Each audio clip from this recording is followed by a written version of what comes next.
Yo, what it is, everybody, and thanks for tuning back in here to another episode here on the Speedbug channel. We got the BMW S1000RR here, and we're going to talk about this bike, mine, but we're also going to talk a lot about the new S1000 that was launched this week here at EICMA.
Well, I know you guys want to know, will I be buying this new BMW S1000RR? And there's a good chance that I may, but there's a good chance I might not. And I can't actually give you a definitive answer right now because I don't need it to be a surprise or anything like that. It's really because as I am becoming a lot smarter with my money by not always having to have the latest and the greatest shit that's always out there, and enjoying some of the things that you just have because it pays further dividends down the road. Now, let me tell you exactly why I do want the bike, because well, let's first and foremost say, this one here is badass. This one is a 2015. It makes great power. Of course, I've modded it because you can never leave it anything alone.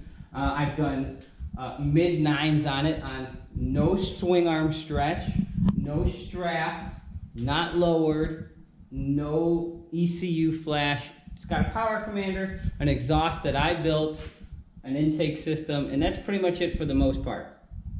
Now, the new one, obviously, what makes me really love about it is that it does have VVT, which the GSX-R has, and I love that about the Jigster. The torque on demand down low is great, and the torque down low on the BMW kind of sucks, especially when you compare it to the GSX-R. And a big role of that plays to the variable cam timing through the low and the mid-range that you can get on the GSX-R that you just can't get here on the BMW. But then when the BMW, of course, opens up at that higher RPM, boy, does she come alive and she starts to scream. So that's really a big role. I do like the new TFT display. Now that you kind of see this one, let me move this. It really does start to kind of look a little bit outdated and such like that. Absolutely, I get it. Now, the hit or miss with the face of the bike now, because this one's asymmetrical and the new one has symmetrical headlights and they're no longer incandescent. They are actually LED. Absolutely, it was definitely needed. I think that it looks killer. It's awesome. You can actually see the body line of the bike actually just looks sleeker as it's just kind of sucked in a little bit. The bike is like 8 or 9 pounds lighter. It's great. You know, it's definitely a great installment upgrade to the entire platform, to the S1000. Definitely well deserved and well needed. Now, let me tell you a big reason why I may not get this bike. Well, I own my bike. There's no payments on it, you know, nothing. I bought this bike brand new, and I love it. I had this bike when I lived in Chicago, and I have the bike now, obviously, here in Florida. I own this bike. So, a base model S1000, you know, it's like 16, 15, maybe 15, 16 grand. And I've covered it in my other videos and such like that. If you're going to get a base model S1000, I really think you're wasting your money. Because there's really nothing at a base model that this bike is really going to offer you so much more than a ZX10R or a GSX-R 1000, because the bike itself, they're pretty much almost the same price. The next one's actually still more expensive, and they create the exact same amount of horsepower. If not, the other two can be faster. But you want to buy this bike because of exclusivity and all the features and such that you get, such as like the cruise control and the automatic adjusting ride, and how it automatically lowers and raises, and how you can adjust the suspension on the fly, the heated hand grips. You know, I can go on and on about it. You know, the quick shifter, how smooth it rides, how it's just all around just a great bike, which makes it the shit being a BMW, which a lot of those features that you don't get on a ZX10 or a GSX-R, because it's not a BMW. But after you start to add in all those features and stuff like that, like I said, this bike was just under $30,000, fully loaded, all the way to the T. Absolutely. Now you're talking about two bikes. You can damn near buy the ZX14 and the GSX-R for the cost of this bike. Now, because I own this bike, I have no payments on it or anything like that, and I don't really feel like starting over or putting another $30,000 into another bike just to have the new latest and greatest. Now, could I sell mine and trade it in? Absolutely, and I probably would. And based on market value, I'd probably get somewhere between 10 and 15 grand for this bike. I don't know. I'm not even going to sit there and look for it. Because right now, at the moment, I don't foresee myself doing it. Now, it's not that the BMW is too little too late or anything like that. It's just that there's a feeling, of course, and some of you can relate, some of you finance your bikes, some of you own your bikes, some of you only pay cash with your bikes. But this bike here, like, you know, it not as opposed to those bikes over there where they're significantly cheaper, this bike is pretty expensive. Nonetheless, just like the V4. A lot of people, these bikes are kind of out of reach for them, so they have kind of no choice but to finance them, and then they're going to prize them and possess them and keep them. I'm fortunate enough to where I'm able to pay for this bike and hold on to it, but I'm not unlimited. I'm not made of money, and I work very hard for my money. So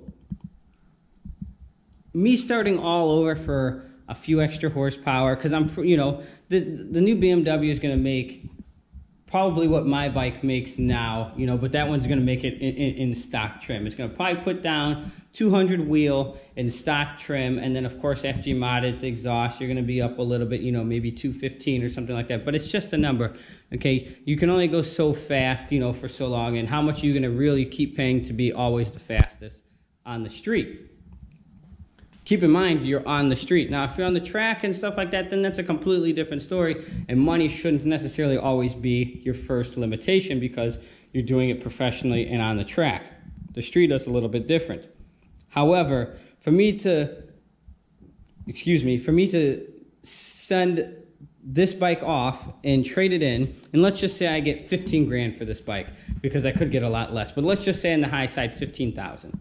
And I don't think that the new bike is going to be anything less than 20,000 base and probably 30,000 all optioned out, maybe even 35,000. Come on, it's a BMW. It's going to have all of the awesome things on it that you're going to want, all of the cool new features and everything that this bike has from this generation. It's going to be even better. So I just for sure don't see it being under 30 grand for to have all of these new features. And so if I get 15 for it, that means I'm going to owe 15 on the new one. It's kind of hard for me to just start over because, again, if I had the previous model, like a 2014 or something like that, you know, sure, I can maybe see that a little bit and it's a worthy upgrade. Hence why when I was looking for this bike when it was in 2013 and they said they were going to revise it with the new motor, this new chassis and such in 15, and that's why I bought this bike in 15, then I waited. But if I was coming from the 13 and going to the new one, it's a hell of an upgrade, and I think it's damn for sure worth it. But coming from this one, well, I can't see it right now considering the fact that I own this one, and I think I'm going to keep my money in my bank account. However, everything else that I've seen with the bike, it's on point. But then again, when this bike hits showroom floors and such, I would probably say springtime or summertime, I may be in a little bit more of a financial situation to just frivolously light my money on fire and buy another motorcycle, which you guys have seen me do and acquire all these bikes just like this. You guys probably know I'm going to do it probably anyway. But as of right now, if it was here today right now, I said, hey, Speedbug, you're going to go ahead and acquire this new bike. It's on the showroom floor. You want to get one? The answer would be no. But for the people that have had the 14s and older, I think it's really a solid upgrade, and it's everything that the BMW really needed, and the bike is going to be kick-ass. I can't say anything bad for it, but right now it's just not enough for me coming here from this bike. But then again, things may change because I'm always into the market to looking for the next big thing. So I wanted to definitely tip my hat off as well to BMW. I think they did a fantastic job. They knocked it out of the park. The bike is stellar. It's kick-ass. It looks great in every angle, every way. And it's still, of all of my crotch rockets, it's overall, it's still, I think, the best crotch rocket still as an overall package still to date. And this one is still my most favorite bike. Now, it's really damn close to the GSX-R, but when you want to compare dollars for dollars, I mean, the GSX-R is obviously a better bike dollar for dollar, but when you don't factor in money, there's hands down the BMW is the all-around better bike. And that's what makes the BMW the shit. That's what it makes it still the shit. You know, this one here, you know, 3-4 years later, it's still dominating the street today in the 1000cc category, and it's still doing its thing. And I would buy this bike all over again if I had to, just as I've bought the GSX-Rs. There's a reason I've had 5 of them, and I went back to it. So I think that's going to wrap it up here for today's video. Again, if you guys like what you saw, don't forget to subscribe. Facebook, Instagram, at the Speedbug, same name here as YouTube. Don't forget to hit that like button if you liked it. Check out the ACMA video for the BMW launch. It is pretty awesome, and we will check you here for another episode here on the Speedbug channel. Deuces.